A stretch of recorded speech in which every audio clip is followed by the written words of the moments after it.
I thought I would show everybody the wonderful, for some reason, when I reinstalled my software, the Logitech settings ended up going this way. So now I look like I'm out of the 90s. Like, how fantastic is this? What do we think? Like, look at this. This is incredible. You got to bleach your tips now. Be like, on an infomercial. That's what it is. Like Billy Mays here. Shoe tips. Can you be Stephen Mays? Stephen Mays here for Oxy. Funny. His commercial tonight from 2003 or something. I like it. And you know what? What? I muted myself. I was coughing. Sorry. No, I know. R.I.P. Billy Mays. Fuck. I swore. The latest Stream Deck really screwed up the exploit integration here. Oh wait, there's more. That wasn't even his saying. I mean, he said it, but it wasn't even his. I once dressed up as Billy Mays.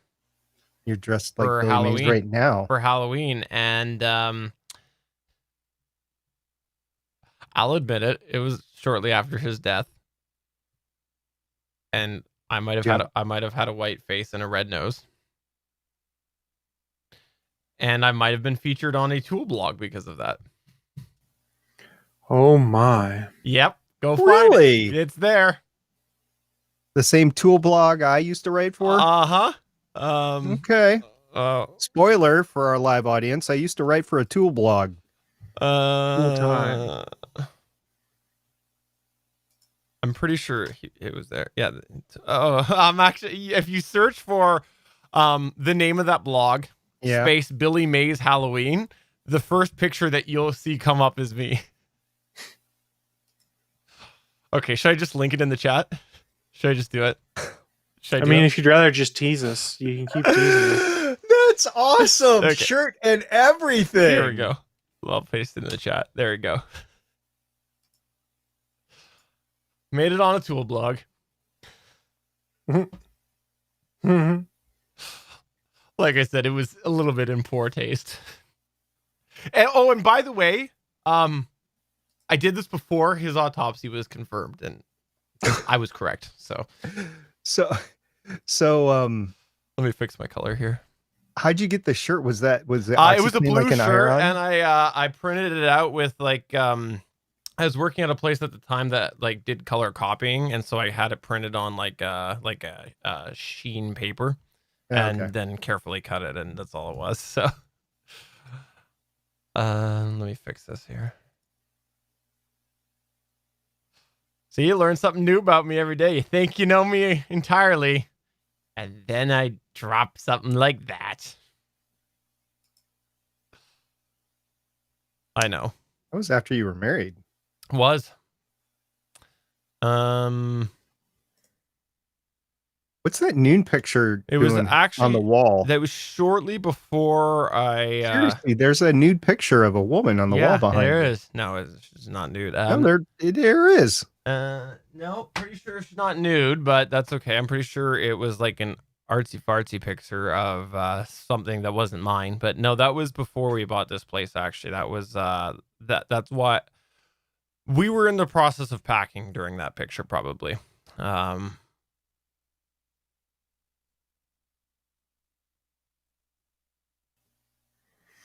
right, I think I've got everything fixed here.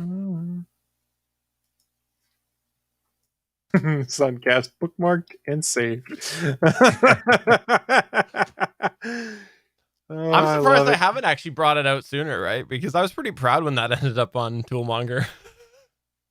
Yeah, we haven't talked about Billy Mays like forever. Billy Mays here. You look just like him. I didn't have the fun fact. I only had a goatee at the time, so it's a painted on beard. Yeah. Which he was drinking OxyClean to try to clean his blood from COVID. No, it was long before COVID.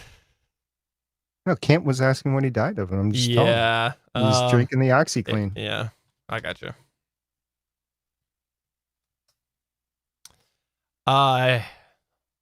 Cocaine, a factor in Billy Mays' death. Where's the Rick James gif, please? Do I need to put that in the chat? That's a CNN article from August of 2009. Oh, okay. So this was then after his autopsy came out. I actually did it 2 years in a row.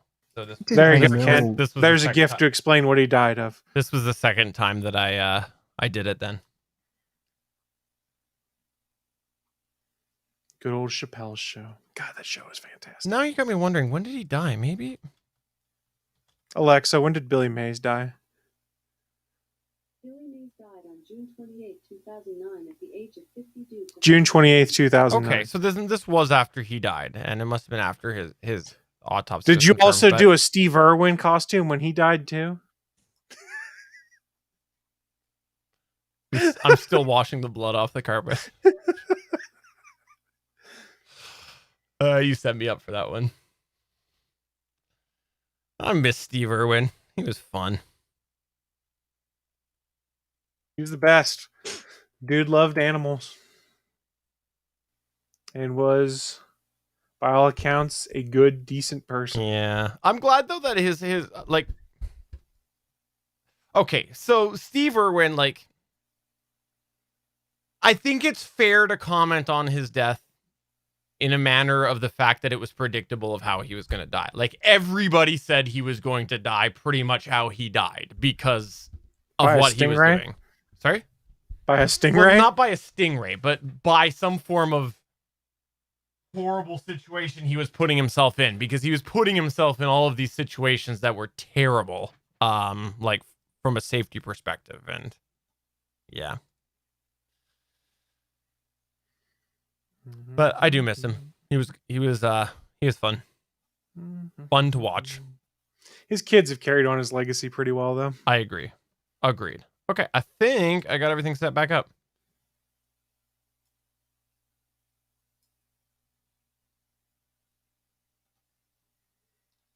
You want me to turn the voice changer on How right old does now? his daughter make us feel old or what? She's like 20, I think. Jeez. Holy cow. I don't know. How old is Bindi Irwin? I'm old. She's Oh, 22, Steven. Steve Irwin's daughter is 22 my and God. expecting her first child. Do you feel old now? God, you know what? Well, since the kid's mine, in any, no. you know, we're gonna get to the point that we're gonna be like, or actually, it doesn't work. Never mind. I was gonna make an SP joke about podcasting the same age as SP was, but it doesn't work because, anyways, we've been podcasting along with him. But The last that I'm kind of reaching that John Wayne in the Train Robbers age where he had his leading starlet was like a third of his age or something like that. Yeah. I'm not there yet, but I'm getting there so I can kind of see it. So the last actress that I can kind of follow along that, you know, was kind of a teen hit and is kind of legal and wouldn't be too weird, although it would be weird, would be Hermione Granger. who? You know, Emma. I'm a From- watch. Oh, Harry Potter? I've never watched Harry Potter in its entirety. Well, I mean, there's the whole meme of she got hot, right? So she did, by the way, she got hot. So that, but still kind of awkward. Yeah. Sorry, I'm thought I was done fixing my settings. We're gonna get started here in a second, but yes, I do know who you're talking about now. But no, I've never watched Harry Potter in its entirety. It's kind of a fun watch. I mean, you got some time. No, I'm busy all the time. I travel regularly, and Do you have some? Let me ask you this: do you have something against your sons watching it? Like you Mm-mm. don't like the magic for them or something? no, magic's great. Then you could sit down with them and watch. You know, You might like, want a to lot wait of a little people bit until you get to like- the final movies, though. like Star Wars was like our thing or my thing when I was growing up. A lot of kids growing up today, they're like, okay, it's Harry Potter. That's the thing. Harry Potter. That's my Harry Potter impression. I've never heard how he sounds, but Harry Potter. Is that spot on or what? It's more like his friend. I was more Haggerty than anything. Mm. Oh, well, yeah, maybe Haggard. But I was thinking more along the lines of what's Wesley? Is that his name? Ron Weasley. Ron Weasley. Ron. What show is the GIF from in the chat? That's from New Girl. Oh, I never saw New Girl. Neither I'm did I. rewatching it right now. It's You my know- cooking show in the evenings. Okay, when that show came out, I was like, okay, this looks like I should watch this. Looks like it's gonna get canceled. And then 7 seasons. seven later. seasons, right? Like, because if I remember correctly, like it was just like meh reviews to start. So I was like, I do remember recording it. I think I had back when that was on my old. Yeah, it PVR. only got 146 episodes. I know. So it's like, the other one that I also thought was going to go the same way was oh, wow, I cannot remember her name. It was, hold on.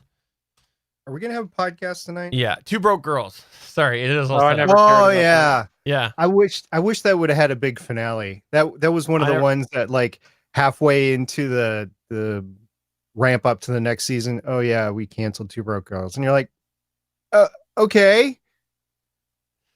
Yeah. What happened? Did they actually get their shop? Did they stay with their shop? Did they marry the guys? I mean, what's going so it's on? not worth going back then. Noted. All right. It's like the opposite of How I Met Your Mother, because at least there was an ending to How I Met Your Mother that I can hate. Yeah, a There was terrible no one. ending to Two Broke Girls.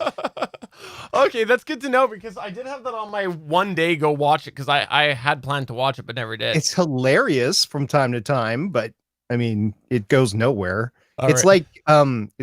like Taxi. Remember that Taxi? Yeah. Yeah, it's like it went nowhere. Are you ready to hit record? One No. moment, please. Why is my mouse not working?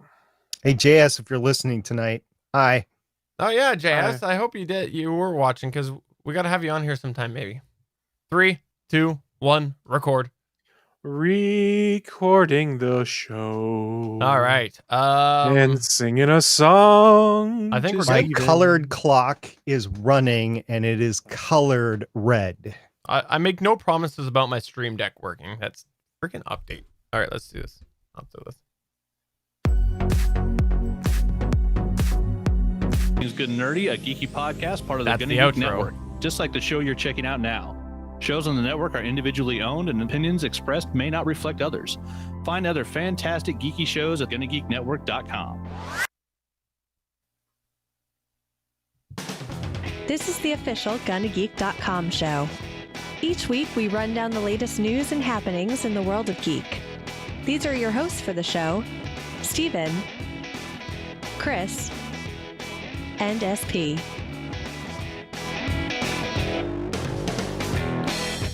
Welcome to the 350th episode of the Gonna Geek Show. I am Stephen John Drew, and with me, of course, is Stargate Pioneer. This is a special week for me. I just released episode 350 of Legends of S.H.I.E.L.D. We got we got 350 of Gonna Geek. It's just a 350 week. And of course, Chris is up there at, I don't know, 750 or something like that. Well, that's what I was about to say. Now, you might be saying, Steven, usually you introduce Chris Farrell first, but I am giving him the tail end of the credits because it always says, and starring Chris Farrell. Steven's just jealous that my stream deck still works. It's true. My Stream Deck software, and I've rebuilt things, and I've just realized now I got to fix things as we're doing this too because the sidebar is not working. So if you're watching the video side of things, the sidebar is not working, which is appropriate for the 350th episode. But hey, I had a really cool week this week in the world of geekdom. First, JS, the living legend, the French-Canadian sensation, former host of this show, Jean-Sebastian, showed up in our Discord server, the Gonna Geek Discord server. You can find that at GonnaGeek.com/Discord. He was there. We all welcomed him, and we said, That might be welcome. my fault. That was your fault, but it's not fault. It's your doing. You say that so far. Wait until he leads the insurrection against you. You know what? At this point, I'll just roll over. I'm okay with it. That's fine. But seriously, I'm happy that he did show up there. It's nice. But the second thing that happened in the world of geekdom. Our former host on Walking the Walking Dead. Also, your sort of host on Fanboy Buzz, because you kind of closed the Fanboy Buzz, Chris Farrell, but we'll say I you killed were a the host. fanboy You buzz. killed it. And the It wasn't former Ethan. It was me. guest host and voiceover artist for this show. I got to meet Steve Boyd face to face this past weekend, and it was fantastic. It's a little bit shocked that there was no mask involved. There was, but we were at Starbucks, so you can't really drink through the mask. I was but also a little bit shocked that it was Starbucks and not Tim Hortons. you know what? They were on a schedule, and it was the closest to their hotel. And first off, I wouldn't suggest it Tim Hortons. I don't care that much for Tim Hortons unless someone's going there. But there are a lot of good in-town eateries to be had, but this was the closest. So we went there, and plus, then I got to pretend for a minute that him and I were hanging out in Marika because it was Starbucks. So welcome to the I've Met Steve Boyd Club, Steven. It's a Exactly. good club. In fact, when I got close to him, I smelled him to see if I could still smell you, Chris Farrell, and I could. Oh, it's been probably like 8 years since Steve Boyd and I last saw each other in person. But I know I was within a couple of miles of him because he actually drove through my town a couple of times when he was on his way to see his, I don't know, is it fiance? Is it wife? Is it living girlfriend? What is it? fiance. Fiance. Yeah. So he was driving to see his fiance and he came through my town several times and I could not get him to stop to say hello to me. Well, his fiance was there, very nice lady, and it was a pleasure to see them both. So, wasn't a young guy? So, anyways, we were planning our marriage arrangement, him and I. That's what's gonna happen. We're gonna Congrats. tie the knot. That's what it is. Yeah. Is he gonna also get married on your island like everybody else we know does? It seems that way. Yeah.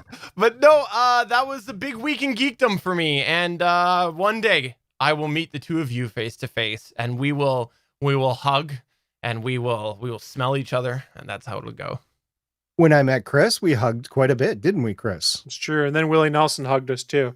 Oh, And then that picked was us up and special. spun us around. Well, Yeah, I mean that dude is big. If you think Chris is big, Willie Nelson is huge. You know what? He could actually be the stunt double for the Mountain. Sure, we'll go with that. I've got so much imagery in my mind. Let's go ahead and move on to the news. Now we're just gonna pause here. I'm gonna edit this out because I just realized it's gonna take me a few clicks, and it's actually easier if I do it on the fly here. One sec here. Edit with bumper. I don't know why these are not linked. That's odd. Why are these not linked? Why are they not linked? Link. Sorry, everybody. It'll just be one moment. I just got to come here. Got to delete this. I'm deleted. Uh-oh. Whoa. Uh-oh. Ruh-roh. Glad that wasn't something private. Yeah, well, I mean, that's how Leo Laporte shared some stuff people weren't supposed to see. Got to paste Of that. body parts that people weren't supposed to see. Yeah, that was... You know, They weren't all his body parts either. as you know, as you get older, you kind of you kind of have to. I mean, you're still grossed out by it, right? But you kind of like, I'm kind of impressed that the dude actually still has something there. Well, I was gonna say, like, I think the bigger issue is him showing his significant other, because at that point, at his age, he probably wants to show it all off, and Well, was it his significant other or was it his side hustle? fair enough. Which time are we talking about? Yeah, I don't know. How many times has he done it? You bring up a good point, Chris Farrell. Excellent point. Okay, let's Yeah. see if this works now. Oh well, that's fine. It's almost like if you're doing that kind of thing, you might want to make sure your podcast machine doesn't have access to your private information. That's Some so people weird. don't care. Or your smartwatch shows pictures when you get texts that are graphic in nature while you're doing a show. Or at Oops. work. Yeah. That's weird. Well, You I'm should- sitting at my work desk right now. Nobody cares what I get at work here. Okay, I don't know why this isn't working, but we're just gonna carry on, and the bar will be Carry on, weird- my weird wayward the whole sons. night. So Oh, we have an open bar all night, yeah, I'll just. and you're picking up the tab. I'm not. Okay. No. Well, now I'm No, sad. it was a verbal contract. You said you were.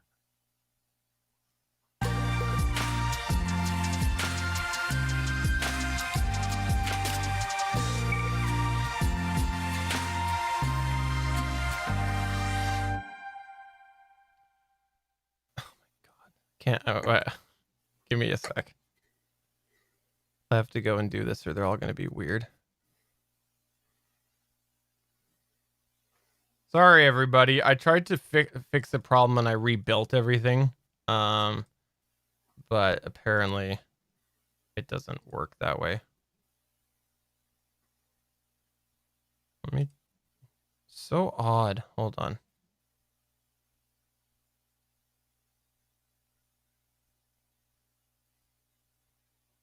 I don't know why that's doing that. That's so weird. Anyways, whatever. I'll add it all manually.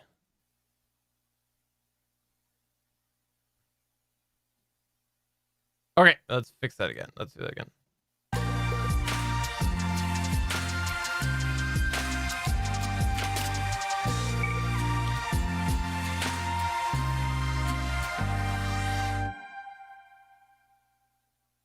I'm gonna break copyright. That's what I'm gonna do here. Hey, if I was to do this for you, Chris Farrell.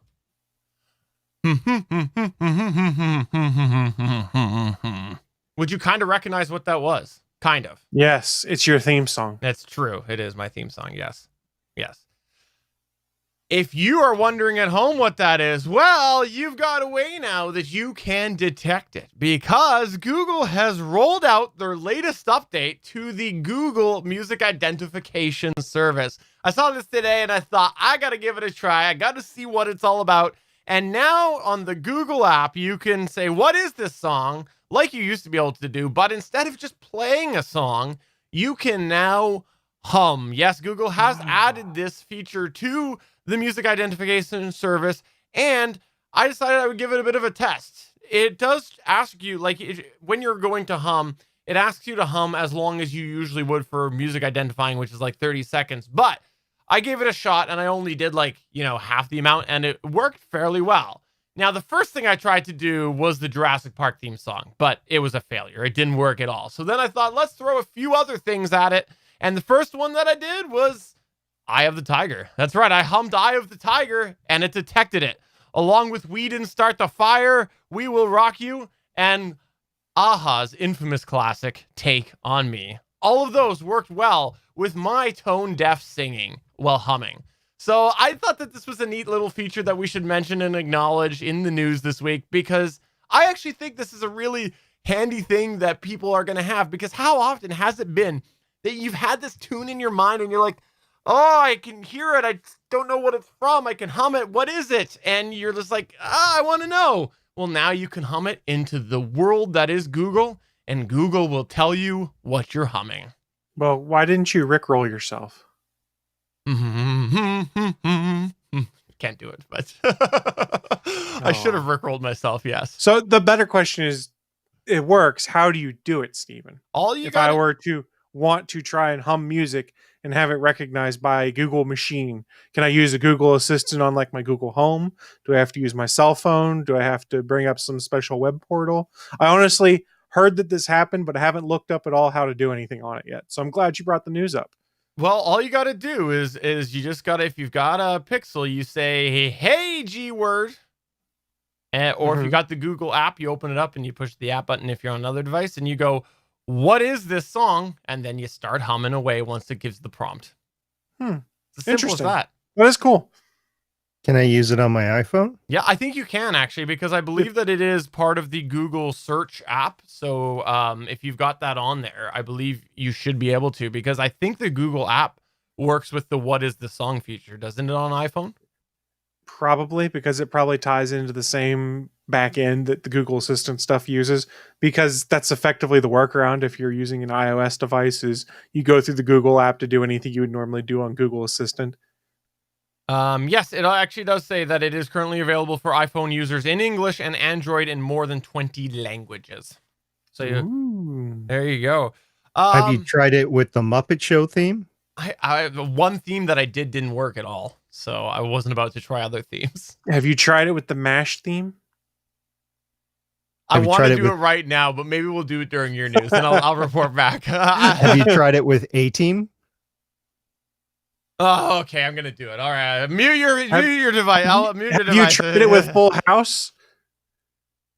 Have you tried it with Star Trek? Knight Rider? For some reason, my Google's not working right. Oh, you know why it's not working? Got performance anxiety. I know why it's because of my devices are hearing me speak. Anyways, I'll try and report back. Terrible audio for you podcast listeners, but I want you to give it a try and report back to us. Come to our Discord server, gonnageek.com/Discord, and tell us, did it work? Did it not work? And what did you hum? And better yet, if you have an audio clip of you humming it, please post it in our Discord server. We would love to hear you humming it. Have you tried the Love Boat theme? I don't remember that one. Have you tried Love Shack? Yes.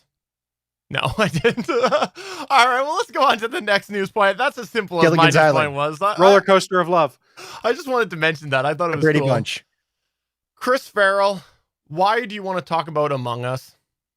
Because it's a really fun game, and it keeps getting more and more popular, and the popularity just astounds me because it's a game that originally came out in 2018, and it keeps growing. So there were two really cool news stories that came out that kind of described some of the big surges that Among Us has been making. So we talked about it, I believe, last week, saying it was one of the biggest games of the year. There is a group out there called Sensor Tower that analyzes the Google Play Store, the iOS store, or excuse me, the App Store for trends and things like that. We have an idea of just how big Among Us is on mobile now. It was the top game on both the iOS App Store and Google Play Store in Q3 2020. Sensor Tower also estimates that Among Us, first released in 2018, like I mentioned, has passed 100 million downloads just in Q3 2020 on both these stores, significantly eclipsing the more than 68 million downloads for the next highest downloaded game, My Talking Tom Friends. I've never heard of this game, but good news. If you want to play Among Us and $5 is too steep for you on PC, it is free on Google Play and the App Store for iOS. The caveat is in between each game, you'll get a brief ad break, but it is 100% free. It is currently the fourth most played game on Steam, sitting below games like Counter-Strike Global Offensive, Dota 2, and PUBG. Yes, Among Us is ahead of Fortnite right now. Epic Games' massive monster of a game that has been at the top for ages. It's been a hit on Twitch, like we talked about. And one of the cool, interesting facts I want to bring up, viewing hours are up 650% from July to August. So a lot of people are watching this game be played because it's fun. It's a game that's predicated on having a group of people together where you lie, trick, and deceive each other. So it's been popular in mobile. How are people linking up to play this game? Well, there is a chat room built into it, but the easiest way to do it is to download Discord and create an audio channel somewhere. So Among Us's spike in popularity has led to Discord's mobile app hitting new record heights of downloads as well. Apptopia reported that Discord has been hitting a new lifetime high for mobile app downloads every day since September 5th, at around 800,000 installs a day of Discord. This is in part because the popularity of Among Us is linked to Discord. A lot of people are playing together, find it much easier just to chat via the audio chat room than to type in the chat room that's built into the game.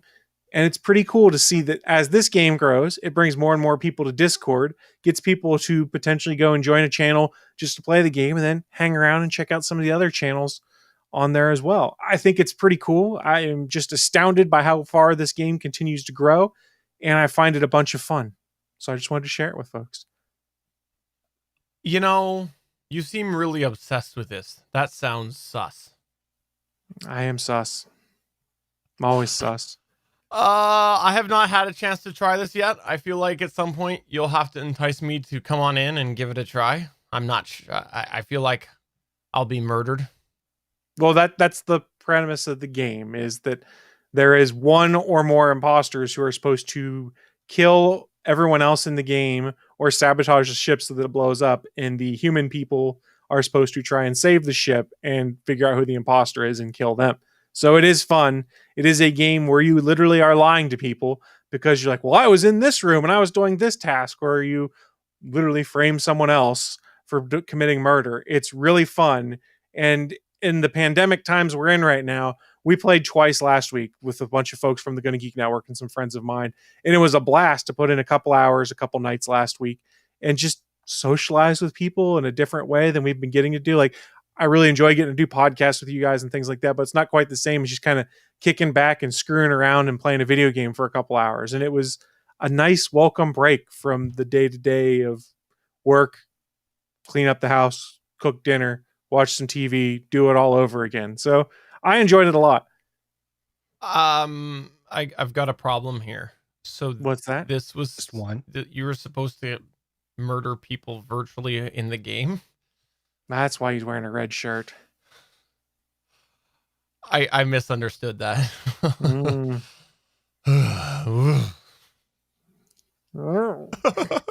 the audio listener, I did the collar pull. No, I have to say, I've really been happy with like the community interaction that I've been seeing with this. It has made me really interested in checking out this game because there has been so much hype in our Discord server. This looks cool, and maybe I'll have to get in on it sometime. When's the next time that you're going to be doing this? So we right now have plans to play twice this week. As we record this, it is the 19th of October. We'll play on Tuesday the 20th at 9 p.m. Eastern. And then on Thursday the 22nd, I believe it is, at 9 p.m. Eastern. And the past couple times we played for about 2 hours each time. And both myself and Anthony Bachman were streaming it on our respective Twitch channels. So folks that may be curious what it's all about, you can go back and check our Twitch channels and catch a replay of what it was all about, or just catch us trying to trick each other into not believing we killed each other. I don't know. It's a lot of fun. And especially if you like games like Werewolf and things like that people would play at conventions, it's very similar to that. Stargate Pioneer, are you going to get in on this?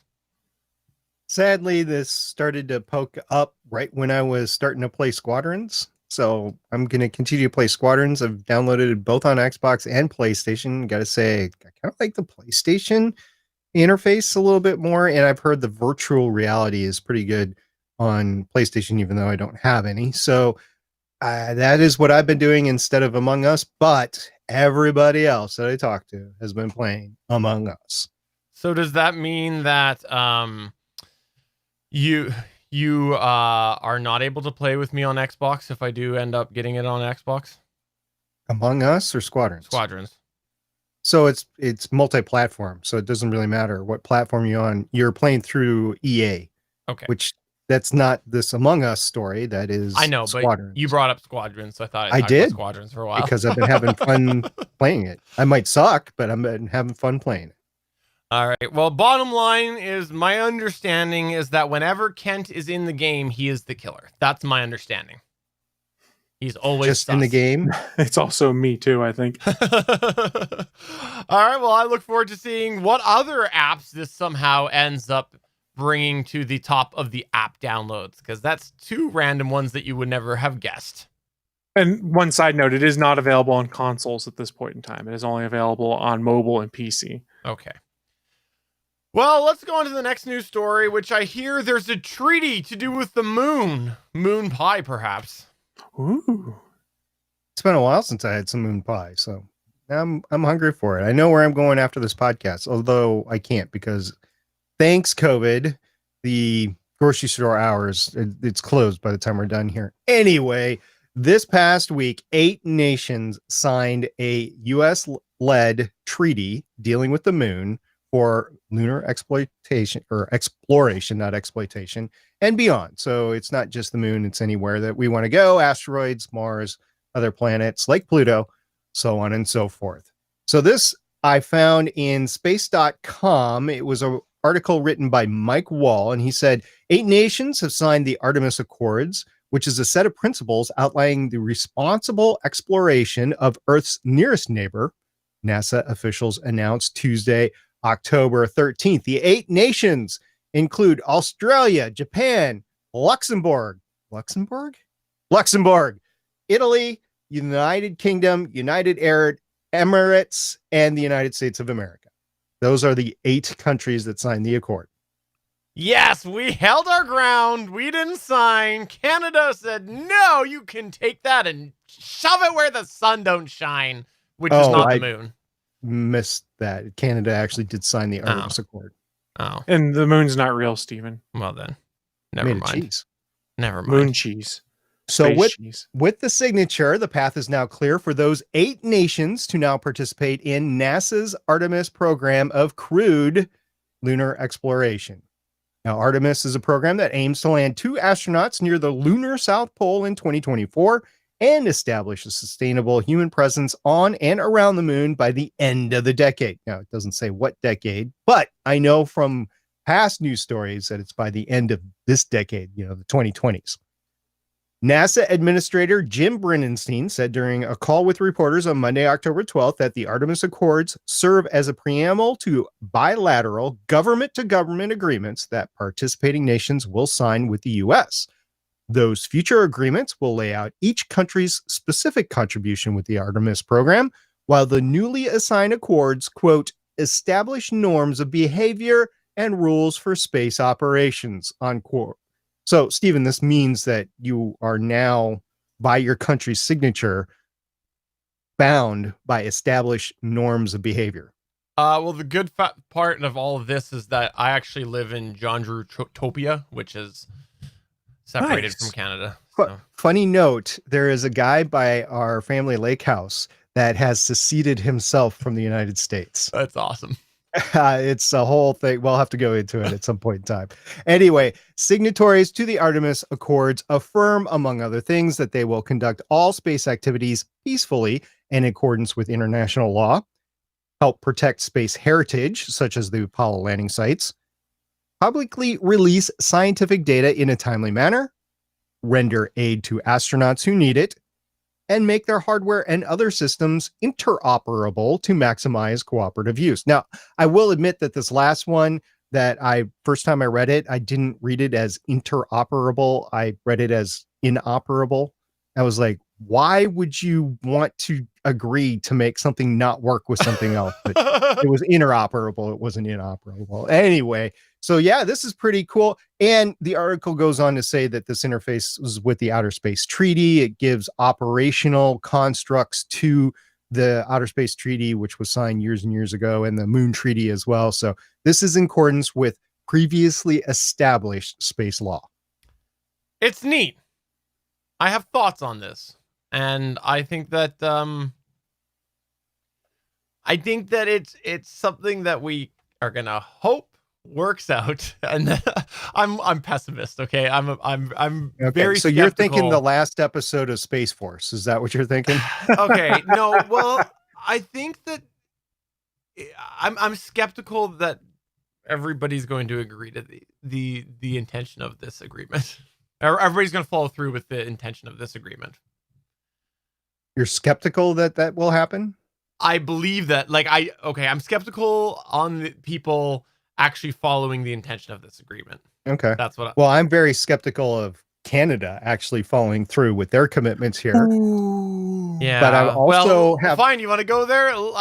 You want to know which country I'm worried the most about? The one that has a dedicated branch towards their own priority in space endeavors. That's the country that I'm worried about agreeing to this. Nothing that says that, that could be Russia, by the way, but they're not in this Accords. They've actually had a space force for quite some time, like decades. So the United States isn't the first one to do it. But the other one that scratches my head, I know they've been part of the ESA and stuff like that before, but Luxembourg? Really?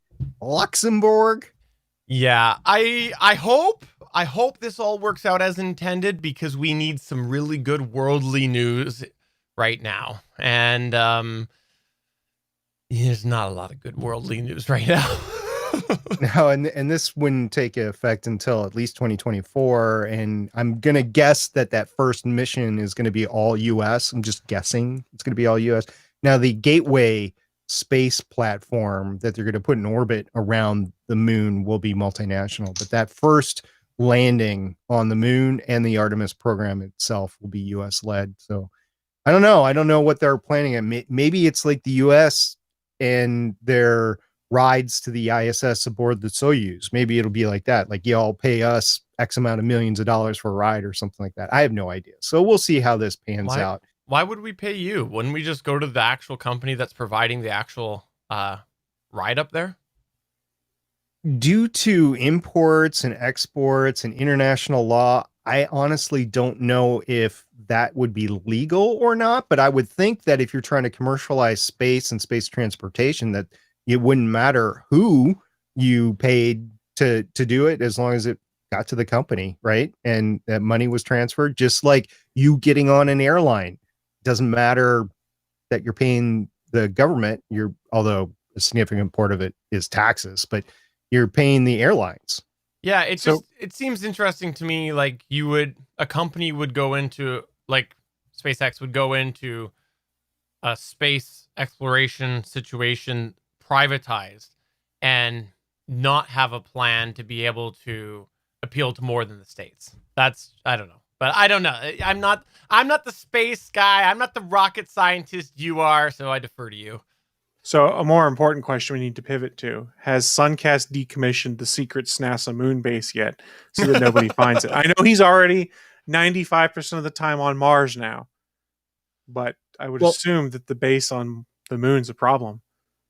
I wasn't going to go into this story because it's so far out that I don't want to put dates on stuff like that. So this is not like an official news story, but there was another news story on space.com just 3 days ago that said Elon Musk says SpaceX first Starship trip to Mars could fly in 4 years. I saw that.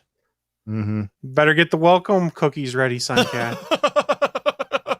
Or do you need welcome lollipops? Now, we just had the window open to go to Mars. Right now, it's every 26 months that goes to Mars. So I can see why he's saying 4 years, because if he doesn't meet that 4-year window, he's got to go 6 years, right? So it's 26 times 3 at that point. So I can see where he's coming from.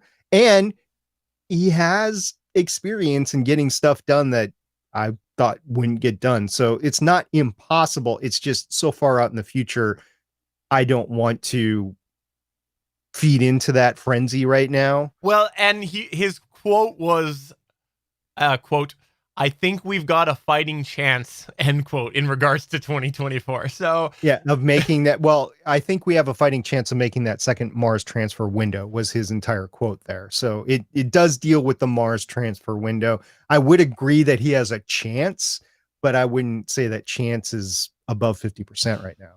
fair enough. Well, I'll just ask him the next time I see him, because, he's another guy that was within a few kilometers of me. So, I'll just stack up my list of people who come near me. All right, you want to go there? I actually talked to the man on the phone. So I know you did. We can go there. I was baiting you. I knew you were going to tell the story. I actually am him. I just didn't want to tell you guys. I'm not going to tell a story. I'm just going to say that I talked to him on the phone several times. That's fair enough. All right, well, let's go on to the next news story here, which is about Canadians. That's right. There was Statistics Canada released a report, you basically looking at some COVID numbers, and they said that almost half of Canadians, 46%, have increased their use of free streaming services over COVID. Young Canadians aged 15 to 34 led the way, with almost 70% of them reporting increased use of online video services. Now, this is apparently largely towards YouTube, but I want to get back to that in a minute. That's what most of the articles were referring to in regard to the Statistics Canada survey. And unsurprisingly, in this report as well, young Canadians aged 15 to 34 were also reporting significant increase in social media and messaging use over the COVID period. Now, there is also noted in here, quote, "These results are also reflected in recent retail sales figures, which show that retail e-commerce sales were up almost two-thirds year over year in July." So essentially, Canada is not falling behind everywhere else. We also are getting in our igloos and getting all hunkered down and doing all the things that everywhere else is doing. But I wanted to actually talk about this in specific to the part that it was referencing online, free online services. And again, they were referencing YouTube. But big key stat in there was the people 15 to 34, almost 70% of them using that. I know a lot of very tech savvy for 15 to 34-year-olds that use certain, quote, free, end quote, services. And I was wondering, Statistics Canada, did you actually accommodate this, or did you just assume everybody was playing by the books? Because I don't know. To me, it's like, obviously there's going to be a lot of increase in people watching YouTube, but you only can watch so much YouTube content before you either get bored with the channel because they're not making content anymore because they're also in isolation, or they all start to blend in together, right? Like at least that's been my experience with YouTube. Is like, I went on a big kick when I was building my computer of all sorts of computer channels, and then I got bored with them, right? And then have to take a break. So I have a feeling that maybe some of those services skewed those stats, but I thought that actually the second thing was I actually thought that 50% was low. So I was texted this weekend by somebody in that demographic that was not Canadian, US, but I was told of not one but two of these free, quote unquote, streaming services. I will not use them because I'm sure they are not entirely legal. And as I heard once on the Cutting Edge, gray area, not gray area, is sticky question. You know, you've never seen the Cutting Edge. You actually got to see. You know what I'm talking about? Yeah. You know the scene that I'm talking about? Yeah. They're talking about a figure skating mood on that topic. Anyway, the two, just to give you some examples, right? And I'm not advocating these at all, but this is kind of the stuff that Steven's talking about, I'm guessing. One was HI movies or high movies. I don't know if that's .com, .net, .org. I have no idea. I don't want to know. So that was one. And then another one that I heard was crack streams. I do know that's .com. So crackstreams.com. So that's an example of two illegal free streaming sites that these people are probably streaming.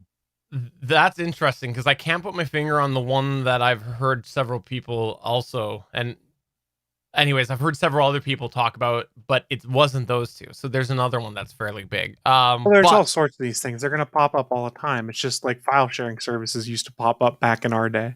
I'm the same, you know, I think the other thing as I'm sitting here thinking about the stats, right, is as I'm with you, I don't do these quote gray areas or whatever, because I just don't want. I don't want to be in that situation. I don't want to have to worry about all of the BS that it takes to get into these. I don't want to have to worry about the legalities. I just want to pay my bill, watch the thing the way that it's supposed to be, and know that I'm supporting the industry, and I'm not having to worry about getting a letter from, I don't know, the government or whatever. So I'm in that camp. But the other thing that as I sit here and I think about that is I go, I wonder if that saw an increase, those gray areas or even illegal areas saw an increase in this COVID era as well, because of not only because of the fact that people are at home not able to do things, but some people are out of jobs and can no longer afford to pay the services anymore, right? So you're 100% right. I'm sure that the gray area / illegal ones did. I'm sure the legal ones, like we were talking about in the chat, Pluto TV, Tubi, Zumo, things like that are all ad-supported networks where there's hundreds of channels and you can go watch stuff. I'm sure they've all seen an uptick because people want content because they can't go do things. So it sort of makes sense. And the problem is these gray area places are going to sound appealing to some folks and they're going to go away and people are going to potentially, I don't know what the legalities are, but you should always be concerned that if you're consuming illegal content, that it's going to come and bite you in the butt. There's plenty of opportunities for free legal content out there, though, guys. That's true. I think I was saying it last week, and I think it was on this show, whether we were recording or not at the time, I don't know, but that I was saying that the reality shows that I see on YouTube, like the cruising YouTube channels, the reality shows, and I think they're better than the actual reality shows that are out there that are being produced by networks and that sort of thing. So yeah, I would agree. It's riveting content in a real life scenario. I do know that some of the stuff is staged, unfortunately, but the stuff that isn't staged is just real life is amazing, and I enjoy it. And by the way, the Cutting Edge quote, it just came to me.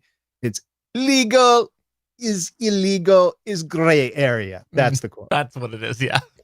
Yeah. When it comes to YouTube, there's tons of content you can find and you can fall down a rabbit hole. And during this pandemic, I started watching a channel that was 9 years old, I think it was, that had 78 episodes that were a half hour each of what they do called game chasing. Think American Pickers, but video game guys going to garage sales and flea markets and stuff like that, trying to find video game deals.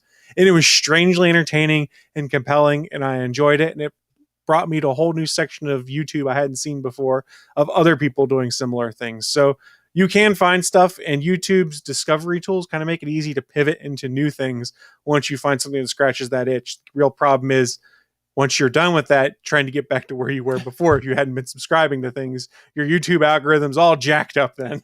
And it is really hard too sometimes to find this better tier. I'll call it better tier of content on YouTube, because I think like, I can't remember the name of them. The people who, Urbex, so Urban Explorers.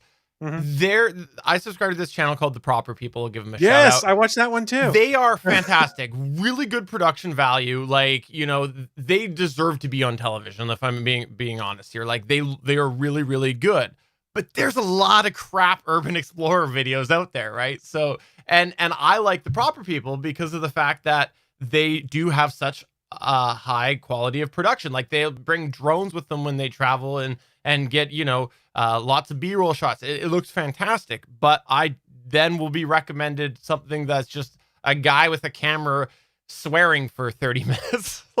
Yeah, you should try Exploring with Josh, which is similar Urbex stuff. He does a lot of stuff with good cameras. I've gone down the Urbex rabbit hole before. I've also gone down the Dead Mall rabbit hole before with a bunch of Dan Bell's content, and Dan Bell's done some really cool stuff on dead malls, gross hotels, things like that. And then Suncast turned me on to Bright Sun Films that does like a whole series of really well-produced content and like abandoned businesses and properties, who's also gotten into some Urbex stuff with Dan Bell. Those are things that have good production value. And honestly, this is the best way to find it, is when you find one of those and then kind of like Google them, look for their Reddit page or something like that, because you'll see a lot of those like things bubble up in there, because the YouTube recommendation engine, pretty good, but not always great. And it'll recommend you some of that stuff. And you're like, the hell am I watching? What? This is nothing like what I was watching with Proper People. Yeah. So I guess there's lots of content to be had, but I do question how much of it was legit free. But anyways, that's enough Canadian talk. I know SP's already used his allocation of Canadian talk for the week, so don't want to put him over that limit there. I'd have to shut down my stream.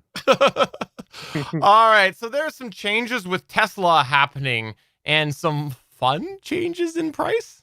I don't know I didn't even have the price change on here, but I guess we can talk about that real quick, which is Tesla dropped the price of the Model S. I guess it's the baseline model to $69,420.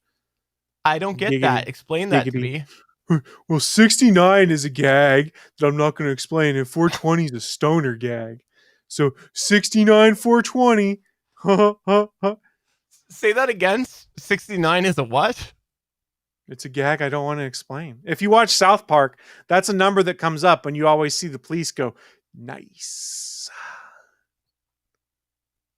Better? Yeah, continue.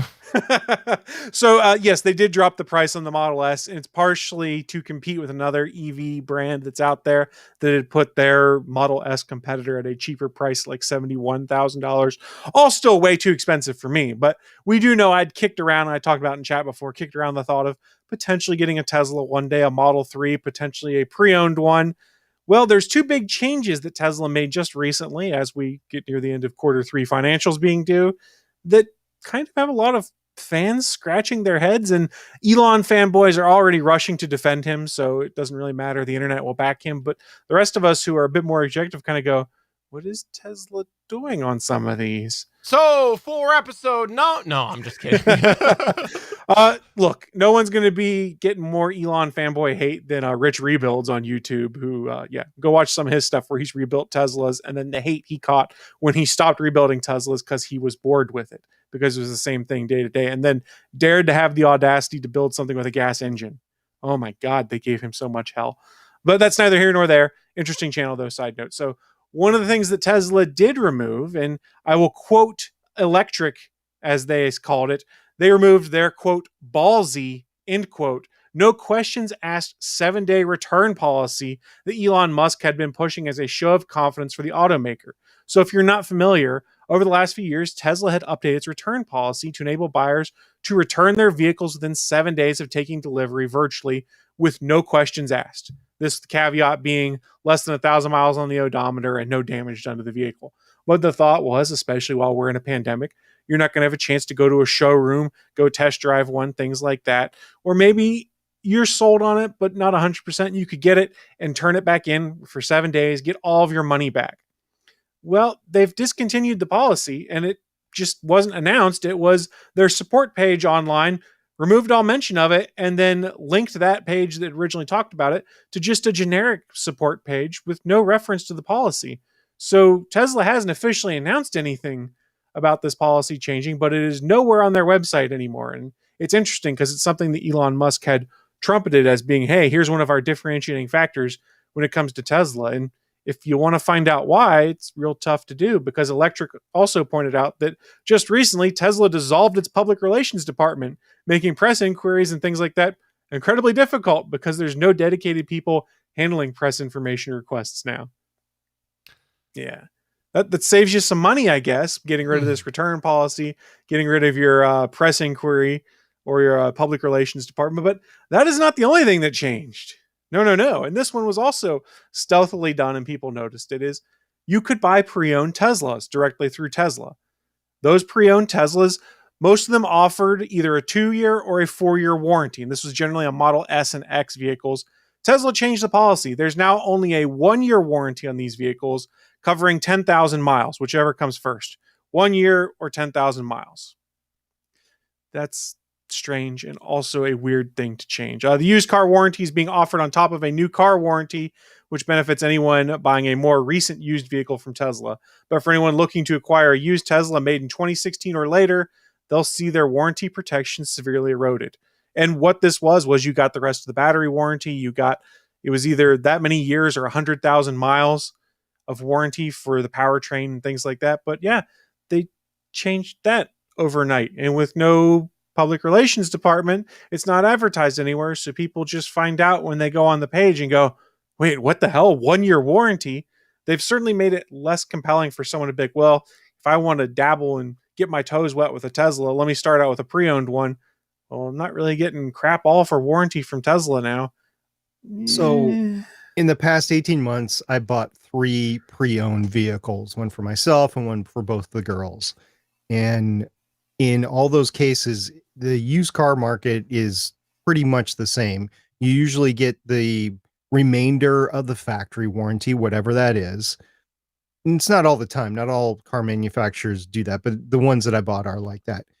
And the other thing is sometimes you get a 1-year extended warranty. It's bundled in the price of the car if it's from a used car dealership or a regular dealership that's selling used car, or you get the standard as is sticker.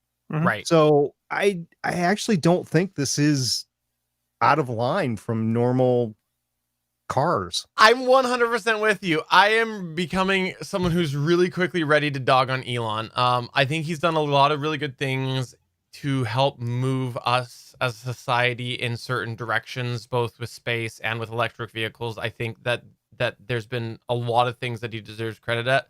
However, he is quickly beginning to really irritate me. So I am not an Elon lover by any means. I am ready to really get mad at him the next time he comes to town and wave my finger. But I'm with SP on this. The only caveat that I had is I've never bought a luxury vehicle or a premium vehicle. And I think we have to remember that Teslas are premium electric vehicles. And so my thoughts, which were the same as SP's, like this seems in line with a regular used car. Is that in line with a premium gas vehicle, or is the expectation with like a premium vehicle that you get a longer warranty? Because that would be more of an apples to apples comparison. So I don't know anything about it. 2 points. One, I agree with you. The fact that this isn't necessarily a terrible thing. However, they botched the way in which it was handled, which is they literally just changed it on their website at one night, didn't announce anything was going to happen, and don't have anyone you can go ask and say, hey, what is going on here and what is the reason for doing this? Point 2, that's fine. They can make that change, but they've made it now less compelling for me as a customer to say, hey, if I'm going to buy a pre-owned Tesla, I should buy it from Tesla. I can go to Carvana and go to a variety of other local dealerships that are going to have Teslas now and for a 1 year, 10,000 mile warranty, I can just buy it locally, probably save some more money, and Tesla doesn't get that cash. Yeah, the other thing, I 100% agree with you on the PR thing. I think that that's a nightmare. I think that they should definitely be more upfront with it. They should announce it as a policy change, and they should come out there and they should clearly say that. And that's the type of thing that I think is ridiculous. But I think because it's Elon, and Elon's like, yeah, we're Tesla, we can do what we want. Policy via Twitter. Exactly. I think that that's why he's doing this, and I think that it's terrible customer service, and customer service like that deserves for another company to come along, do what you're doing, and send you to bankruptcy if you're going to not look out for consumers with actions like that. That's the type of things that happen. Someone goes, I can do Tesla, but actually give you customer service. So, well, I mean, there are people trying to get them on that same model, which is we'll give customer service. They'll have the better prices right now because they still, in the United States at least, can offer the tax rebates and things like that. Because remember, Ford's pushing hard on the Mustang. What is it, Mach-E? You've got the Polestar vehicles that are coming out across the world, although they recalled every single one of them because of an issue they had, which is like the Volvo and Chinese company cooperative. But the thing that is still going to be hard when it comes to competing with Tesla is at this point in time, no one has anything that competes with the supercharger network. There are other kinds of chargers out there, but it's not as easy to be like, I'm going to take my insert random vehicle X here and drive from my house to New Orleans and know I'll be able to charge my car along the way. Whereas with the Tesla supercharger network, you're pretty confident that you can get there and back just hitting superchargers. That's fair. The other thing that I'm not sure how I feel about this is the 7-day return. Again, I don't know that that's out of line. However, the big thing that I've got is that an electric car is a big change.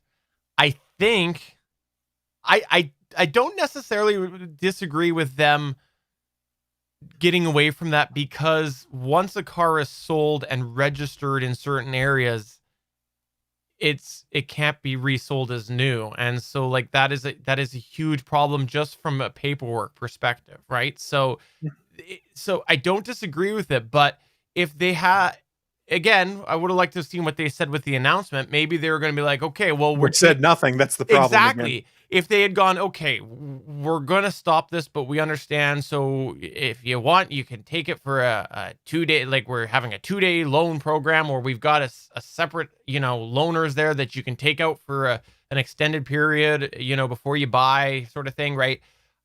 I really don't see a problem with them getting rid of a return policy on a brand new vehicle for a variety of reasons, such as the one I just mentioned.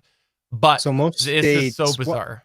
I won't say most states. The states that I'm familiar with, they do have protections in place for the consumer for any car purchase, new, used, doesn't matter, that you can return it within a certain amount of days for basically a full refund. I mean, there's probably some earnest money that you lose in there, but there already are protections in some states. Don't know if it's all states, but that's the United States. I don't know how it works up in Canada. And yes, there still is the paperwork stuff that you have to follow through with.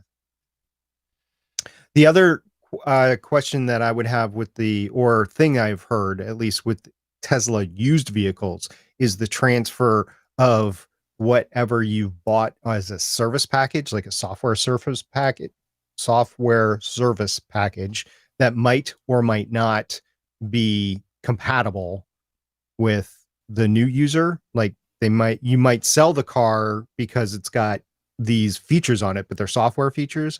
So I know that was in flux a few months ago, about a year ago. They're linked to the car now is generally what they're doing. So in theory, it should stick with the car. The problems of the ones we ran into were vehicles that had things they weren't supposed to, that were turned on, that they then later pulled the plug on. My understanding from browsing r/Tesla is that people have a frustration because, say, they buy a Model X and get a self-driving mode on it, then decide to upgrade to the Model Y. That self-driving mode they bought does not part of their account. It's linked to the car, so they have to buy it again when they buy the new Tesla vehicle. Yeah, so I think the bottom line is I don't like, for me personally, I don't think that the basis of these decisions are misplaced. However, I do think that they've got a big problem if they're rolling things out like this, removing them from the website and firing the PR department. That's terrible. And it doesn't look good. In the chat, we had Kent saying it's not good signs, and I agree with him. I don't think it's good signs at all. Makes those Q3 financials look real good, though, at the end of the quarter, though, when you just freed up a bunch of cash. Well, they are strapped because California has prevented them from manufacturing. Well, I guess we'll see what happens. But hey, hopefully that Cybertruck will come out soon enough for USP. As long as they can make it. All right, well, let's go on to the next news point here, which is all about Bill Nye, the science guy. Bill. I threw this in here because it's one of your favorite subjects, Stephen, and it was also from one of my favorite articles. New England Patriots? Well, I mean, I said one. It wasn't the only one. Of course, the Patriots being one of them. Big this time of year, I suppose. For the record, what you're about to talk about is not one of my favorite subjects. It's about one of my favorite facts. I see. So Bill and I reached out to space.com, and it was basically to say that flat earthers and science deniers affects us all. Article was in the right way. That's what the quote said, right? I'm kidding. No. To be clear, I am not a flat earther. Okay, to be clear. Chris is the flat earther. Yeah. So this article. What? Yeah. Screw you guys. This article was written by Chelsea Gould, who is my second favorite space.com author, the first being Mike Wall. So Bill Nye has had it with flat earthers and other science deniers. Nye was quoted in space.com as saying, quote, "The flat earthers, the anti-vaxxers, the anti-maskers are not on board with the progress of science. And the thing is, it affects all of us. When you deny the body of knowledge that's been discovered through the process of science, you're holding us all back. And this is why it's such an important time.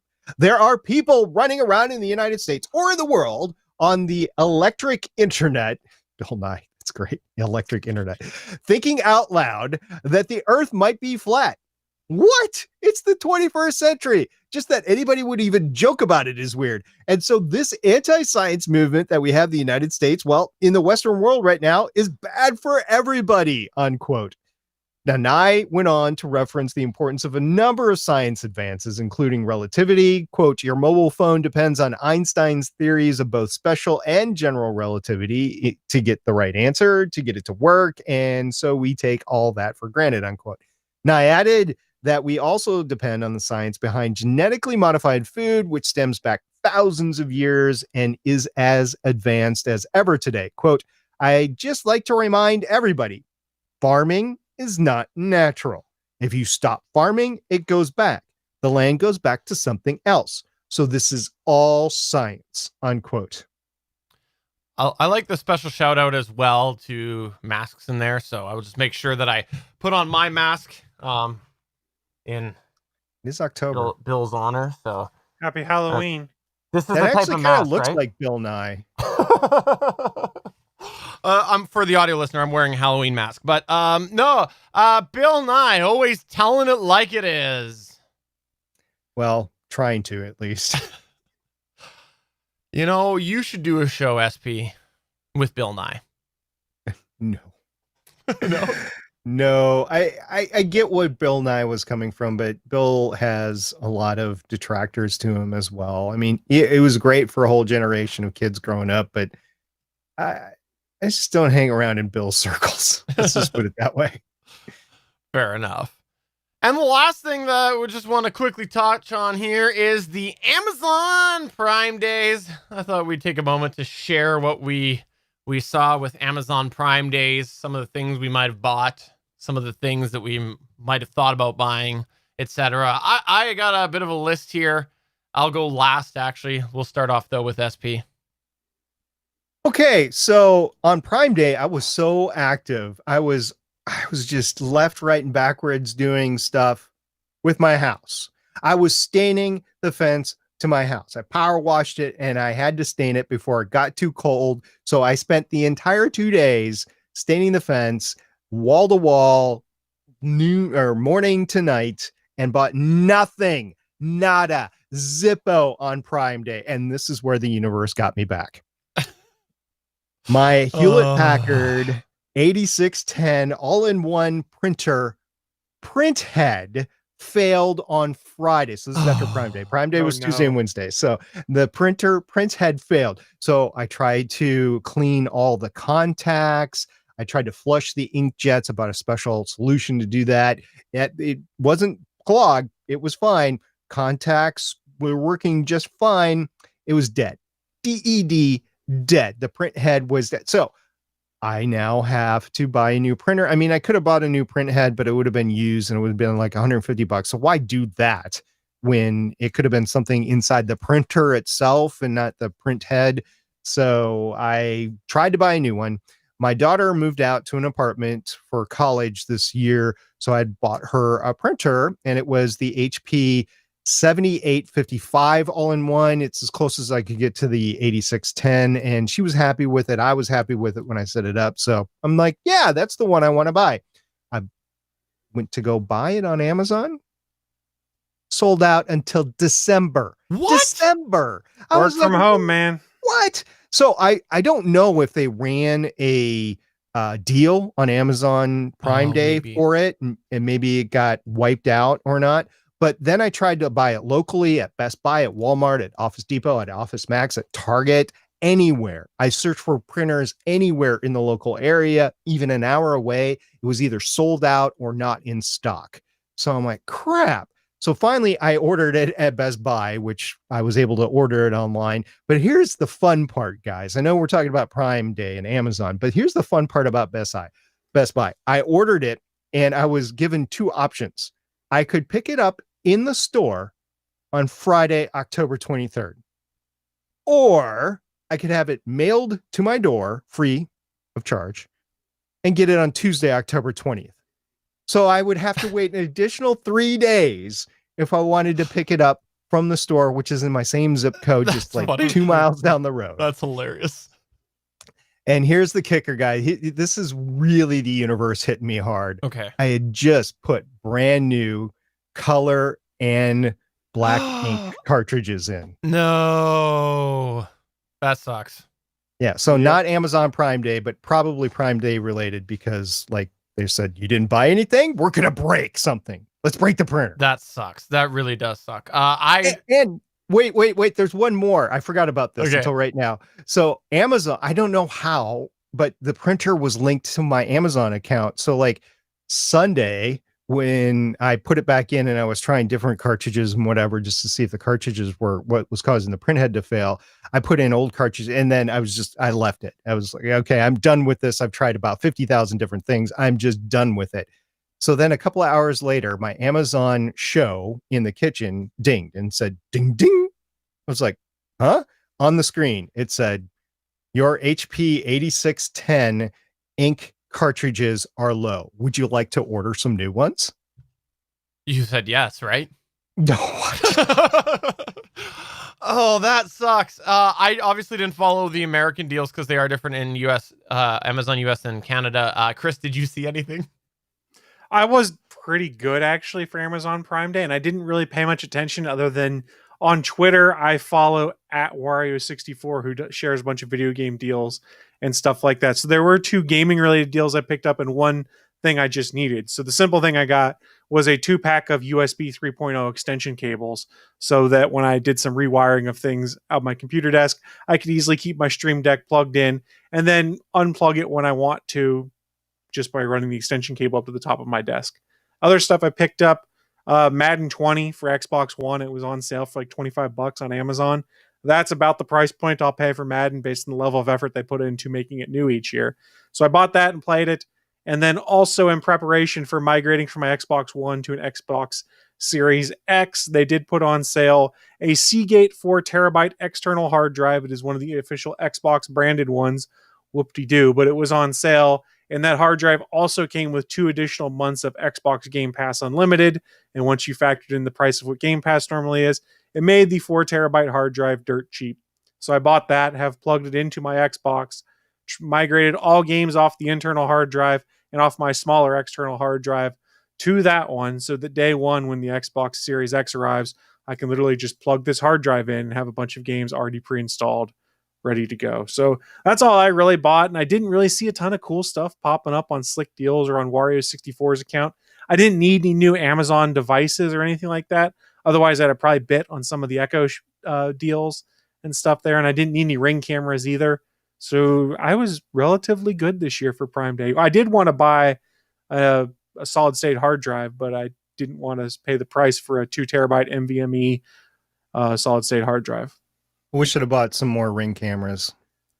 I gotta say, yeah, I think that Prime Day turned out as I theorized last week, which is that it was going to be mostly Amazon stuff with a couple other random deals, but mostly just crap. And that's kind of what up here it turned out to be. Now, there's a few things that I did buy. The Echo Auto that I mentioned last week, for sure. Hands down, best Prime Day purchase that I had this year.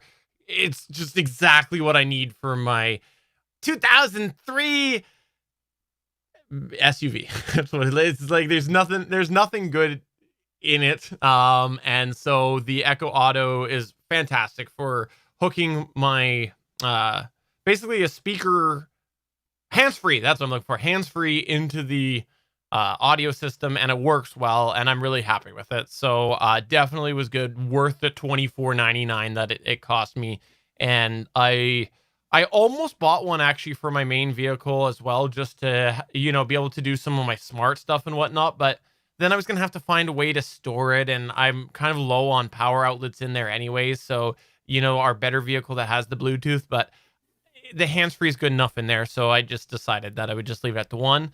There was Does your better vehicle have Android Auto or Apple CarPlay in it? Not, which is why I almost did it as well. That's why I'd be interested too, were I in that position. Yeah. The other thing that surprised me was there's a good deal on a dual screen monitor mount, which if you've ever seen me, I've actually podcast facing different monitors than I use day to day. So I've actually got a couple of monitors there that are too low. They're the ones I use too for work and stuff, and they're a little bit low. So this is something that I've been wanting for a very long time, was something that I could get my monitors a little bit higher, that's more comfortable. And so this is exactly what I needed, and it was a really good deal. I did manage to score a few different random small Christmas gifts for the kidlets. I won't list what they are in case they happen to be watching. But yeah, we did get a few deals on that. I did get a movie because Chris was like, hey, I bought a movie. So I'm like, hey, let's go see what Canada is selling. And I went and I looked, and I found Aquaman was on sale. So I bought Aquaman. Like the 80s Aquaman movie? Jason Momoa. Yeah. So I bought that. And then because SP is trying to convince me to get into Squadron. I wasn't convincing you, man. I just said I'm playing. You're like, ooh, maybe I should play. I put out the $20 for like a super cheap headset that's compatible. It's a Commander. Oh, damn. I thought it said Commando, which I need to not stand up right now. Okay, Leo. But the thing is, the reason why I kind of actually mostly stayed away from Prime was because on Prime Day, I decided to pull the trigger on something that sorry, is there a buzz? Someone hearing a buzz? I thought I did.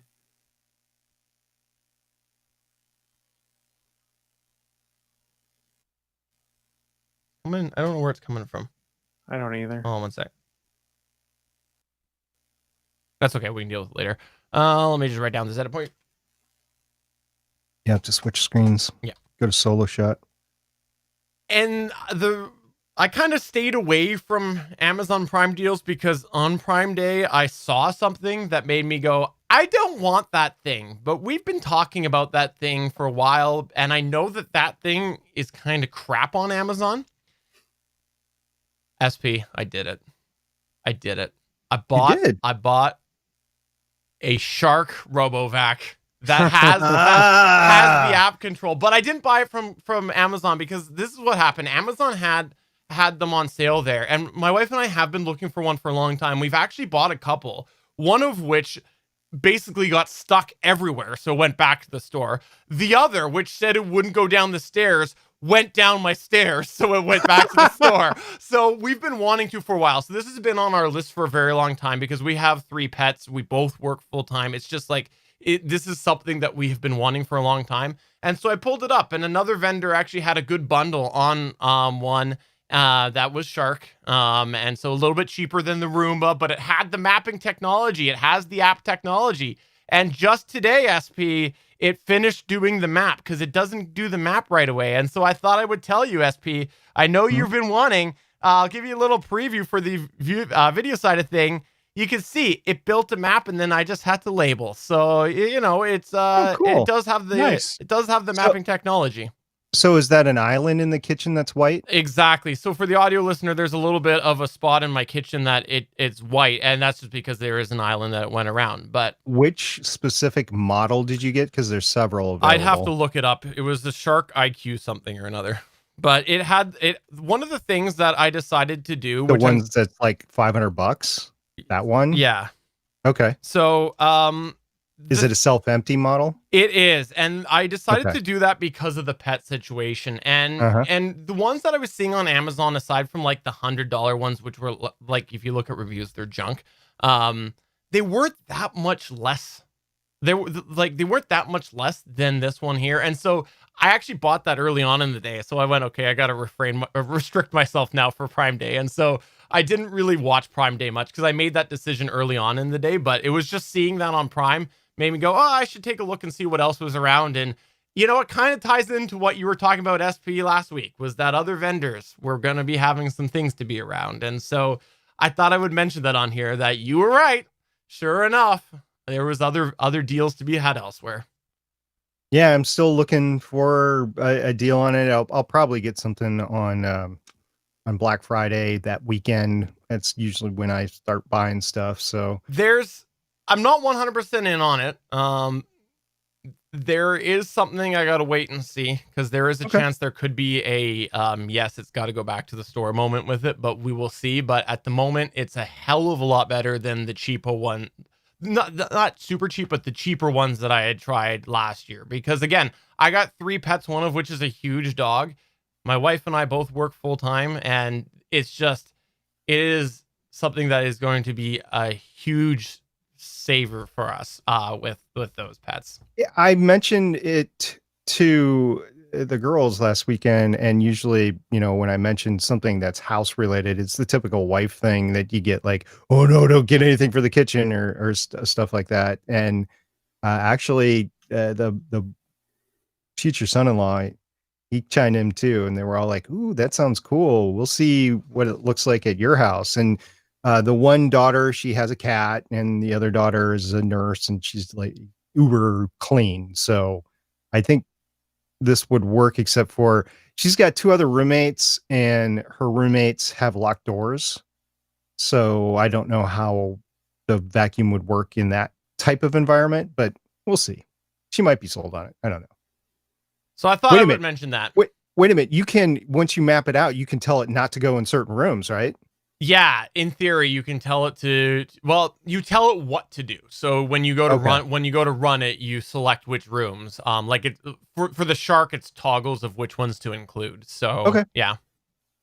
But anyways, I thought I'd mention it. I thought I'd mention that, SP, and Chris Farrell. I want to say you made me buy a movie. How did I make you buy that? Oh, please explain it to me. Because you're a flat earther. Yeah. No, because you said that you had bought what did you buy? You bought Madden 20, which was a game. And so then that's right. You bought a game, and I went looking on games, and then it was the same category as movies. And so then I'm like, oh, Aquaman's on sale. So that's how it happened. It was you. Video games are a separate category on Prime Day sales. No, they were right there together on Amazon. That seems like an unlikely story. All I know is you told me about Madden, and then I ended up buying Aquaman. That's how it worked. It's a clear path from A to B. All right. Well, that's going to take us to the end of the show. Before we go, Stargate Pioneer, I know that as you wanted to promote and plug things, you were a big fan of a little startup company called Apple that you wanted to plug today. Yeah, necessarily want to plug them, but I guess it's going to sound like a plug. We talked last week about the Apple announcement that was going to happen the next day, and I was going to decide which phone I was going to get.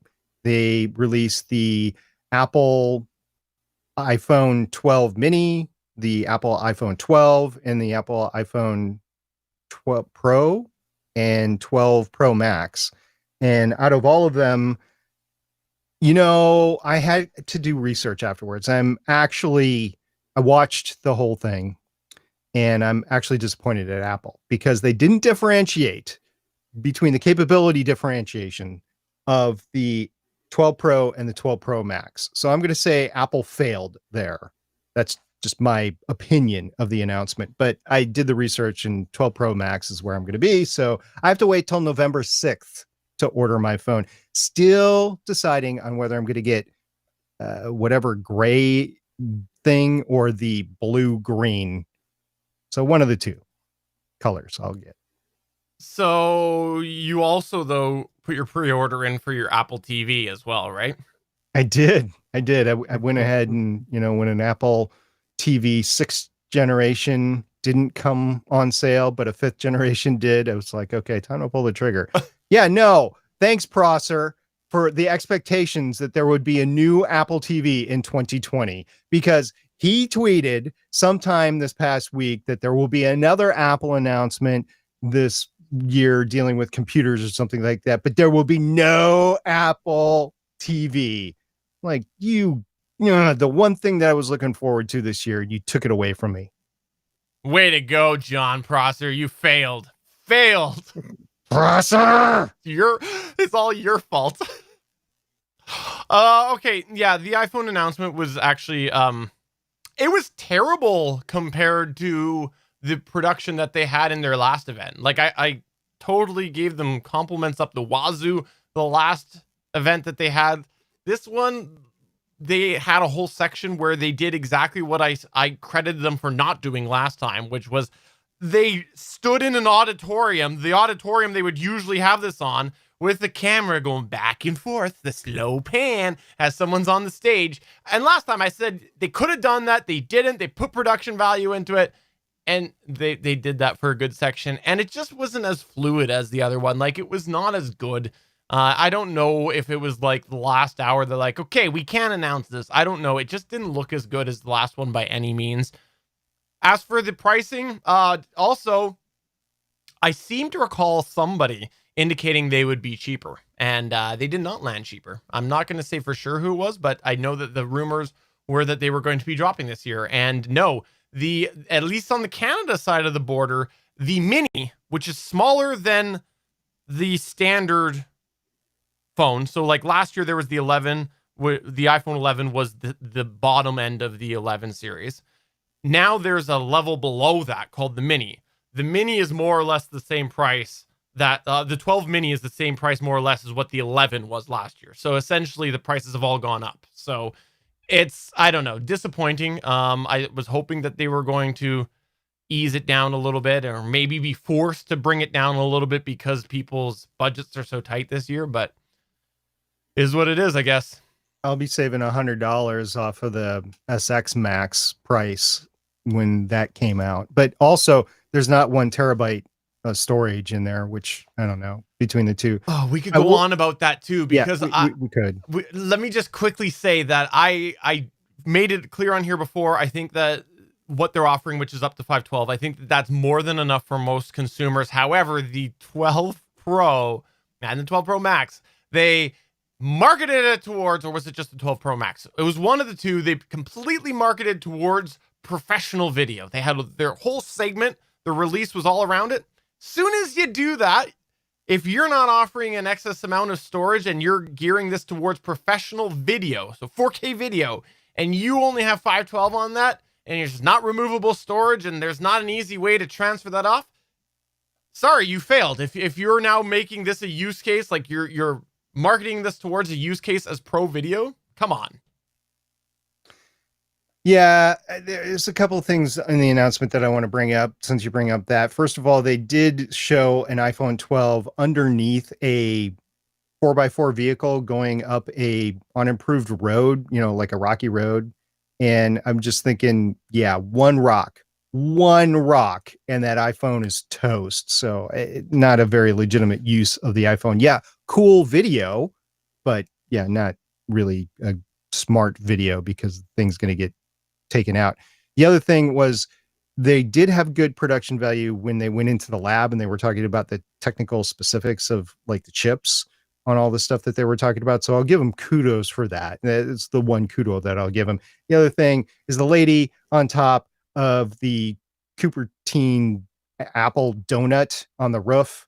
She had a boot on her right, where her right foot was bolted to the roof so that she wouldn't fall down or anything like that. So there was safety involved, but it was distracting for me because I kept on looking at that right foot. Is that right foot going to move? Is it going to move? Is it going to move? No, she moved her left foot. She did not move her right foot for those that were counting. Chris, is there anything that you want to say about this? I'm not surprised by any of it. I agree. The Apple presentation, I didn't watch it. I went back and caught bits and pieces of it. It was boring, but it's probably just because they reverted back to normal form, and I just don't care about the normal format for any of these presentations anymore. As far as my iPhone decision, it's not like I love this phone. It's just my iPhone 8 Plus is 3 years old now, and I know at some point I'm going to run into an issue with it. So that's why I'm getting the 12. Is like, okay, makes sense. Just time. Fair enough. All right. Well, that is going to take us to the end of the show. SP, is there anything that you would actually like to plug or promote? Sure. Legends of S.H.I.E.L.D. We just released episode 350 this week. So it was great. And it is covering the last episodes, probably the best episodes, by the way, in my opinion, of Luke Cage season 2. And then shortly after that, we'll get into Daredevil in the weeks to come. So if you want to talk to us about the Netflix Marvel Defenders series, come to legendsofshield.com and get all your Marvel on. Chris Farrell, is there anything that you would like to plug or promote? So today I dropped my absentee ballot in the mail. So if you're someone who lives in the United States of America, I'm not going to tell you who to vote for, but make sure you go out and vote. Voter turnout is up ridiculously right now. I think I'd seen this morning 28.5 million people have voted so far via absentee or early voting processes. So please. I've heard 50 million voters have voted. That is not what I had seen as of this morning. Okay. And I doubt it went up 22 million in that time. But I don't know. I was following a guy who does a lot of the math and for academia purposes and things like that. But regardless, a lot more people here are voting early when you compare to the 2016 election trends. It is up by a large amount. So please, if you live in the United States, I don't care who you vote for, but go exercise your civic duty, go vote, have a voice in what happens in the future. Stephen, do you have your absentee ballot voted? I actually did mail off my ballot last week because we actually have a provincial election going on. And I was just about to say that advanced polling is now open if you live in the province of British Columbia. And there you can vote all the way through to October 24th. So vote if you live in the province of British Columbia. You didn't think that was going to happen. Didn't care, really. For episode 350 of the official GonnaGeek.com show, I'm Stephen John Drew saying my foot is also booted to this floor. Maybe one day I can empty the bucket. I'm SP saying, Bill Nye, man, you got anger issues. You need to deal with those. I'm Chris Farrell, and I am not sus. You are sus. Bye. I don't even know what sus is.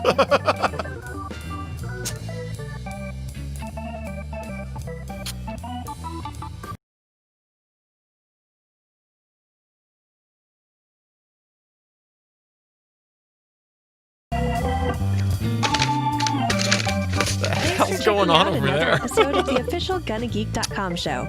If Absentee you like the show, ballot please give us a 5-star instructions. review in can Apple hear you now. Podcasts Please or a read thumbs up carefully. on YouTube. You can always 1. join us for our I'm a live feature recording back. sessions, which stream Mondays at 8:45 p.m. Eastern at www.geeks.live. And remember, you can find our full back catalog at GonnaGeek.com/show. If you're itching for more geeky content, check out other shows on GonnaGeekNetwork.com. Voice work was by Emily Prokop of the Story Behind podcast. That's it for this episode. We hope to see you back again next week.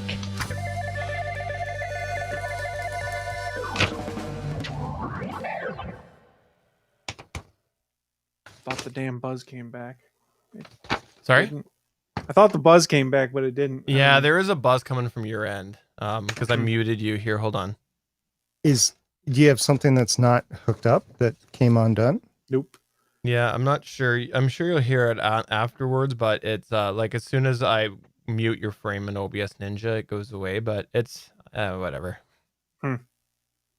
Because a couple weeks ago, I was the guilty party, and it was because my soundboard wasn't plugged in. Yeah. Guilty as charged. Beats Wow, me. I got 3 pages of stuff to vote for. Please read carefully. Heard the absentee ballot comment. Yeah, I muted you partway through your reading. Dang it. I knew that you'd probably do that. But it's going to be on my track, so there you go. We can put it as in post. You haven't heard this week's Better Podcasting, have you? No, I haven't, I put- because work was a bitch today. I put the parental moment in at the end. Yeah, you did? I did, yeah. Sweet. Yeah. I got to go listen to it. Oh, is it on the video version too? Yeah, it should be, yeah. I'll just watch it. Yeah. Yeah. All Hence, right. Well, thanks, I'm everybody. sus, huh? SP is sus. Thanks, everybody. Yeah, I don't know. You know, there was a whole bunch that were like $20. And this had the best reviews for like $20. Yeah, Nice. gosh, I forget what brand it is now, but I bought a refurbished one for the PS4, and it is so cool. And I don't know why it's for the PS4, because it's the same 3.5 millimeter TRRS jack as anything else, so I could use it on the Xbox. But it's really good compared to the Xbox crap that I've got. Well, And it's not the Xbox one. It's the same brand that I had, the wireless one. my gaming endeavors are, intermittent, to put it politely. And I was gonna just borrow my kids' headphones, but then I thought, knowing my luck, I'd break them, and then I'd have to deal with that. So Yeah, nobody wants that. Ooh. I have 5 if you count the write-in, but I have 4 selections I could make for president. I did not know. How many did I have? Yeah, what's his name? That entertainer that was trying to get on the ballot didn't make it on the ballot. Kanye. so Kanye did not make it on my We ballot. only had 4 in West Virginia plus a write-in. so yeah, that's what I was gonna say. So in the province here, this has all come together very quick because of how it was called. It was called very quick. It was supposed to be next year, but it was anyways. Yeah, voted no confidence. Yeah. It wasn't technically a vote of no confidence because the party that was in it asked to abolish government because Oh, okay. So we quit. Let's do this again. pretty much, yeah. Yeah. So when the packages all went out, right, a lot of the writings didn't have candidates solidified yet. So like mine was entirely write-in. I would never throw a vote, but I've always wanted the write-in ballot. I could write something in. What should I write in? Chris Farrell. But no, I would never throw away my vote. But been looking forward to the write-in ballot. I don't know. It doesn't say what kind of pen or pencil or whatever I can use. That's interesting. I didn't know It was that just about pen your. for I know ours. this is like now like boring talk, but I didn't know this about the way it worked down there. That for there are different names depending on where you are for president. Some people do not qualify for the ballot depending on where they are. Yeah, each state has its own threshold for how you get on the ballot, and like some states are like you need 50,000 signatures or I something. didn't like know that. Yeah, you have to have a certain number of signatures to make the ballot. So in West Virginia, for Ah. instance, they had the Republican, Democrat, Libertarian, and Mountain parties represented for the presidential election. I had no idea. See, I don't know enough about But- this. But there's a write-in as well. So Yeah. Chris, Okay. do you want me to write you in? I mean, I- first of all, are you 35? Yes. Okay, so I could write you in. Almost 36. I don't want that job though. Yeah, of course I write you in, and then you get on some hit list, and you have to watch your back all the time. I'm probably already on that hit list for my views on the Snyder Cut. I'm already on that hit list because I was legitimately on the ballot last election, as I've told you guys before. Albert says that there's 15 in Louisiana. Yeah, they must have a low threshold for who all can. Or maybe they're just activists, right? Yeah. Well, anyways, it's election time. Election. We are predicting for the provincial election that it'll be at least a couple weeks afterwards before they know, because of all the mail-ins. And then they screwed that up too. So like my mail-in came in plenty of time for me to mail it off, and my wife's came like the day before it was due. So it's so now she's got to go drop it off in person. So it's like, what was the purpose of getting the mail-in? Like, I was getting mine in well ahead of time. So Jessica has registered. She's my older daughter. She's registered, but she's never voted. So she requested the absentee ballot, and it came back that her birth year was not correct on her voter registration. Oh, geez. So I'm like, okay, you didn't bother to check this in advance or anything? No, of course not, right? But she's really passionate, really wants to vote. So now she's got to go in and cast a provisional ballot, which will probably get tossed because the registration doesn't match the thing. But I'm not going to tell her that. And if she wants to vote, but I'm glad. Go vote. Yep. Unfortunately, it's not going to be counted. Kent says that Indiana had just 3. Interesting. Probably the big two of the libertarians. Yeah, who's going to go against Pence in Indiana? Suncast, the most popular. How many were in your area? Fair. If you're still listening, Suncast, because I think you're the only one in the chat. I'm surprised he still has a governor.